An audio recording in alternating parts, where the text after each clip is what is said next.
नमस्कार। हमारी black board पाठशाला में आपका स्वागत है। तो आइए शुरू करते हैं हमारी ब्लैक बोर्ड पाठशाला चैप्टर 2 के साथ। तो चैप्टर 2 क्या है? Fractions and decimal. ठीक है, तो फ्रैक्शंस एंड डेसिमल, फ्रैक्शन का क्या मतलब समझते हैं बच्चों? फ्रैक्शन मतलब क्या होता है? तो फ्रैक्शन को यदि हम एक वन सेंटेंस में डिफाइन करें तो फ्रैक्शन होता है a part of a whole is called fraction. यदि हम एक सेंटेंस में इसको डिफाइन करेंगे तो a part of a whole. अब इसको हम यदि इलॉबरेट करें तो फ्रैक्शन क्या होता है और ये किस फॉर्म में होता है? तो फ्रैक्शन जो है, सबसे पहले लिखेंगे हम a part of a whole. क्या मीनिंग समझ पा रहे हैं आप इस सेंटेंस का? A part of a whole मतलब कोई एक होल ऑब्जेक्ट है या कोई एक होल नंबर है, आप कुछ भी समझ सकते हैं। एक होल ऑब्जेक्ट है, उसका एक पार्ट, वो फ्रैक्शन होता है। तो फ्रैक्शन को किस फॉर्म में डिफाइन किया जाता है? फ्रैक्शन को हम कैसे लिखते हैं? फ्रैक्शन को हम लिखते हैं ए अपॉन बी के फॉर्म में। ए अपॉन बी के फॉर्म में कैसे? मतलब यहाँ पर दो नंबर होते हैं, बीच में अपॉन का साइन होता है। अब जो दो नंबर हैं उसमें टॉप नंबर को हम बोलते हैं न्यूमरेटर। क्या बोलते हैं हम? न्यूमरेटर। और बॉटम पे जो नंबर होता है उसको हम बोलते हैं डिनोमिनेटर। ठीक है, टॉप नंबर को हम बोलते हैं न्यूमरेटर और बॉटम नंबर को हम बोलते हैं डिनोमिनेटर। इस तो ये जो है फ्रैक्शन को डिफाइन ऐसे लिखा जाता है, मतलब इस तरीके से फ्रैक्शन को हम रिप्रेजेंट करते हैं। फ्रैक्शन ए अपॉन बी के फॉर्म में होता है। सपोज यहाँ पे मैंने कोई नंबर लिखा 2/5, तो 2/5 क्या है? एक फ्रैक्शन है। अब इस फ्रैक्शन में न्यूमरेटर वैल्यू क्या है? 2 है और डिनोमिनेटर वैल्यू 5 है, तो इसी को हम फ्रैक्शन बोलते हैं। ये फ्रैक्शन कई तरह के होते हैं। फ्रैक्शन जो है कई तरह के होते हैं और फ्रैक्शन को हम अलग तरीके से भी लिख सकते हैं। अब फ्रैक्शन जैसे एक सर्कल है, इस सर्कल को यदि हम 2 इक्वल पार्ट में डिवाइड कर रहे हैं, 2 इक्वल पार्ट में हमने इसको डिवाइड किया, तो ईच पार्ट जो है, ये पूरा सर्कल मतलब 1। अब इस 1 सर्कल को हम 2 इक्वल पार्ट में डिवाइड कर रहे हैं, तो ईच पार्ट क्या कहलाएगा?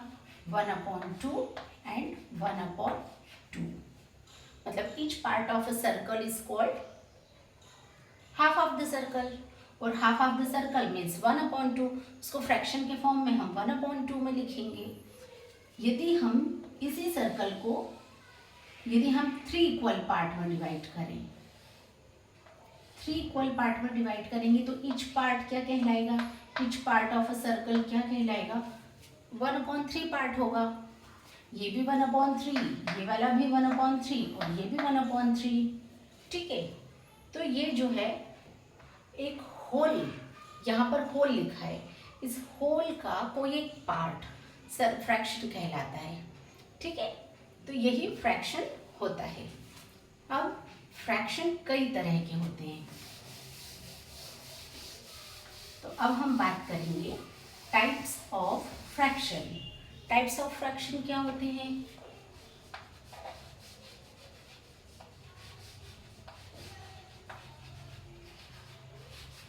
Types of fractions. पहले हम बात करते हैं प्रॉपर फ्रैक्शन की। प्रॉपर फ्रैक्शन क्या होता है? प्रॉपर फ्रैक्शन, प्रॉपर फ्रैक्शन एक ऐसा फ्रैक्शन होता है जिसमें डिनोमिनेटर की वैल्यू न्यूमरेटर से ग्रेटर होती है। ये इस टाइप का फ्रैक्शन होता है जिसमें डिनोमिनेटर की वैल्यू न्यूमरेटर से ग्रेटर होती है। जैसे एक एग्जाम्पल लें हम, एग्जाम्पल हमने लिया जैसे कि 2/9। 2/9, अब इसमें देखिए न्यूमरेटर कौन है? 2 है, डिनोमिनेटर 9 है, तो क्या 9 2 से ग्रेटर है? 9 2 से ग्रेटर हो रहा है, यहाँ पर दिख रहा है आपको? हाँ, 9 जो है 2 से ग्रेटर है। इसका मतलब डिनोमिनेटर यदि न्यूमरेटर से ग्रेटर हो गया तो ऐसे फ्रैक्शन को हम प्रॉपर फ्रैक्शन बोलते हैं। यदि हम कोई दूसरा एग्जाम्पल लें तो 5/15 या फिर 7/10 एंड सो ऑन। कई सारे ऐसे एग्जाम्पल हो सकते हैं प्रॉपर फ्रैक्शन के। हमको उसमें सिर्फ ये देखना है कि जो डिनोमिनेटर है वो न्यूमरेटर से ग्रेटर होना चाहिए, तो वो प्रॉपर फ्रैक्शन कहलाता है।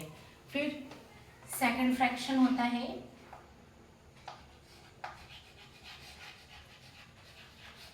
Improper fraction. इम्प्रॉपर फ्रैक्शन कौन से फ्रैक्शन होते हैं? A fraction in which numerator is greater than denominator, just opposite of the proper fraction. improper fraction ऐसे fraction होते हैं जिसमें डिनोमिनेटर अब लेस हो जाएगा न्यूमरेटर से, मतलब अब कौन बड़ा हो जाएगा? न्यूमरेटर बड़ा हो जाएगा डिनोमिनेटर से, just opposite of the proper fraction. तो इसी को जो है हम इम्प्रॉपर फ्रैक्शन बोलते हैं। इम्प्रॉपर फ्रैक्शन जैसे कि 2 अपॉन, हम क्या ले सकते हैं इसको, 2/1 ले सकते हैं, या फिर 9/5 ले सकते हैं, या फिर हम इसी को जस्ट अपोजिट कर दें 15/5, या फिर 10/7। तो ऐसे फ्रैक्शन जो हैं इम्प्रॉपर फ्रैक्शन हो जाते हैं। पहला है प्रॉपर फ्रैक्शन जिसमें denominator is greater than numerator. Improper fraction numerator is greater than denominator. आपको यहाँ पे इसके एग्जाम्पल भी दिए हैं। तो इम्प्रॉपर फ्रैक्शन में न्यूमरेटर ग्रेटर हो जाता है और प्रॉपर फ्रैक्शन में डिनोमिनेटर ग्रेटर होता है। ठीक है, फिर नेक्स्ट फ्रैक्शन आता है मिक्स्ड फ्रैक्शन। अब मिक्स्ड फ्रैक्शन क्या होते हैं? मिक्स्ड फ्रैक्शन वो होते हैं जिसमें एक होल नंबर होता है और उसके साथ में कोई फ्रैक्शन वैल्यू होती है, कोई फ्रैक्शन भी होता है।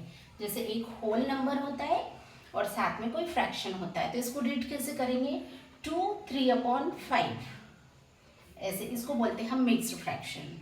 तो मिक्स्ड फ्रैक्शन को इस तरीके से लिखा जाता है। मिक्स्ड फ्रैक्शन में एक होल नंबर होता है और मिक्स्ड फ्रैक्शन, और एक होल नंबर होता है और एक फ्रैक्शन होता है, तो इसको जो है मिक्स्ड फ्रैक्शन कहा जाता है। कोई और एग्जांपल लें हम, तो 9 2/7, या फिर 5 1/4, एक्सेट्रा। ठीक है, तो ऐसे फ्रैक्शन को हम मिक्स्ड फ्रैक्शन कहते हैं। Proper fraction, improper fraction, mixed fraction. इसके बाद आता है 4th नंबर पे लाइक फ्रैक्शन। अब लाइक फ्रैक्शन क्या होते हैं? लाइक फ्रैक्शन ऐसे fractions those have same denominator. कुछ ऐसे fractions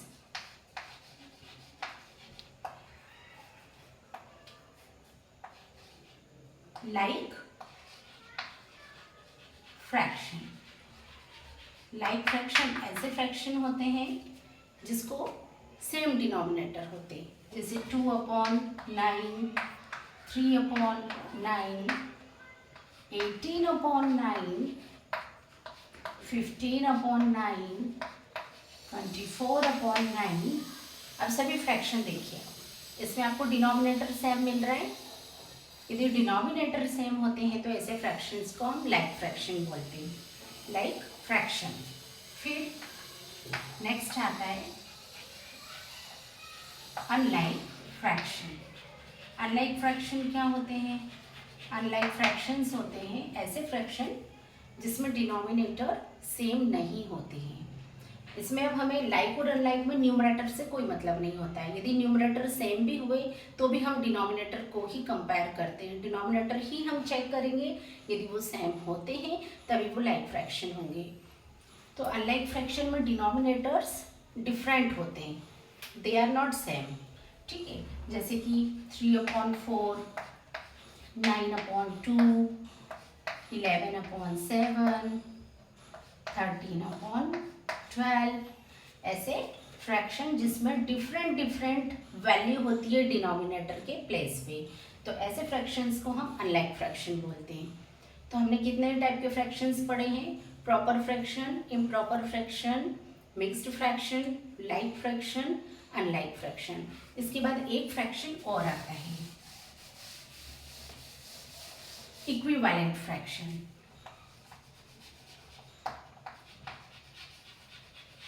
equivalent fraction. Equivalent fractions क्या होते हैं? अब देखिए, जैसे एक मैंने एग्जांपल दिया 2/2/5 ले लेती हूँ मैं। तो इक्विवेलेंट फ्रैक्शंस ऐसे फ्रैक्शन होते हैं those have the different numerator and denominator but they are equal and they have the same value, they are called the equivalent fraction. अब इसको हम एग्जाम्पल से समझते हैं। जैसे 2/5 एक फ्रैक्शन है। अब इसको यदि हमें इक्विवेलेंट बनाना है, इक्विवेलेंट बनाने के लिए हमें क्या करना पड़ेगा? हम इसको 2 से मल्टीप्लाई करें। तो 2 2 ज़ा 4, 5 2 ज़ा 10। तो सेकेंड 2/5 का इक्विवेलेंट फ्रैक्शन क्या हो गया? 4/10। फिर यदि मैं और इसके बाद देखें हम, तो फिर इसको हम 2 से मल्टीप्लाई करें तो 4 2 ज़ा 8, 10 2 ज़ा 20। तो थर्ड इक्विवेलेंट फ्रैक्शन हो गया 8/20।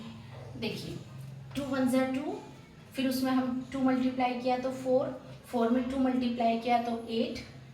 अब इसी तरीके से जब हम ऊपर मल्टीप्लाई कर रहे हैं तो नीचे डिनोमिनेटर में भी मल्टीप्लाई करेंगे। तो 5 2 ज़ा 10, 10 2 ज़ा 20। यदि हम इसको और आगे बढ़ाएं तो 8 2 ज़ा 16 एंड 20 2 ज़ा 40। अब आप देखिए, यदि हम इसको कैंसिल करें, मीन्स हम जब इसके वैल्यू को रिड्यूस करेंगे, सिंप्लीफाई करेंगे, तो फिर क्या हमें 2/5 आ रहा है क्या? 2 5 ज़ा 10, 4 2 ज़ा 8, 4 5 ज़ा 20, 8 2 ज़ा 16, 8 5 ज़ा 40। मतलब आप देखिए 2/5 जब हम इनको सिंप्लीफाई कर रहे हैं, इनकी वैल्यू को रिड्यूस कर रहे हैं, तब भी हमें 2/5 मिल रहा है। इससे हम क्या समझ पा रहे हैं? इससे हम ये समझ पा रहे हैं कि ऐसे fractions those have the different numerator and denominator but they are the same, they are the equal. मतलब जब हम उनको सॉल्व करेंगे, यहाँ पर डिफरेंट वैल्यू दी है न्यूमरेटर के प्लेस पे और यहाँ पर डिफरेंट वैल्यू है डिनोमिनेटर की प्लेस पे, पर हम इसको जब सॉल्व कर रहे हैं तो हमें फाइनली 2/5 ही मिल रहा है। तो ये होते हैं इक्विवेलेंट फ्रैक्शंस। जैसे मिक्स्ड फ्रैक्शन आपके पास 4 7/9, ये एक मिक्स्ड फ्रैक्शन है। इस मिक्स्ड फ्रैक्शन को हम कैसे सॉल्व करें, कैसे हम इसको सॉल्व करके प्रॉपर या इम्प्रॉपर फ्रैक्शन बनाएं? तो पहले ये है 4 होल, ये होल नंबर है, 7/9 फ्रैक्शन है।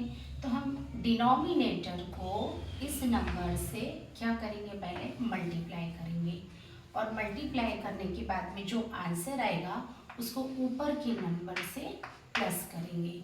कैसे? देखिए 9 × 4 + 7 और डिनोमिनेटर तो उसके प्लेस पे जो है वैल्यू वही रहेगी। तो 9 4 ज़ा 36, 36 + 7/9। अब हम इसको सॉल्व करेंगे 43/9। तो इस तरीके से हम मिक्स्ड फ्रैक्शन को सॉल्व करते हैं। कोई एक दूसरा एग्जांपल लें हम, जैसे 3 2/5। तो पहले 5 × 3, 5 3 ज़ा 15, मल्टीप्लाई कर दिया हमने और 15 जो आंसर आया उसको 2 के साथ में प्लस कर दिया। तो 5 3 ज़ा 15 + 2 डिनोमिनेटर वही का वही रहता है। तो 5 3 ज़ा 15 + 2/5। तो फाइनली आंसर कितना हो गया? 17/5।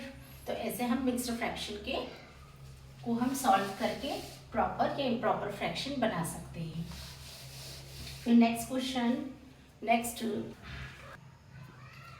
अब हम multiplication of a fraction by a whole number, अब हम ये सीखेंगे। Multiplication of a fraction by a whole number, मतलब हम होल नंबर को और फ्रैक्शन को मल्टीप्लाई किस तरीके से करेंगे। जैसे कोई एक नंबर है यहाँ पर 9, या फिर हम कोई छोटा नंबर ले लें, यदि 4 मल्टीप्लाई बाय 3/5। तो 4 क्या है? होल नंबर है और 3/5 क्या है? फ्रैक्शन है। तो 4 × 3/5 को हम कैसे सॉल्व करेंगे? 4 जो है वो, क्योंकि होल नंबर है, ये फ्रैक्शन तो है नहीं, तो 4 को जो है हम 3 से मल्टीप्लाई करेंगे, मतलब इसको हम न्यूमरेटर की वैल्यू से मल्टीप्लाई करेंगे। 4 मल्टीप्लाई 3 अपॉन 5, 4 3 ज़ा 12 अपॉन 5।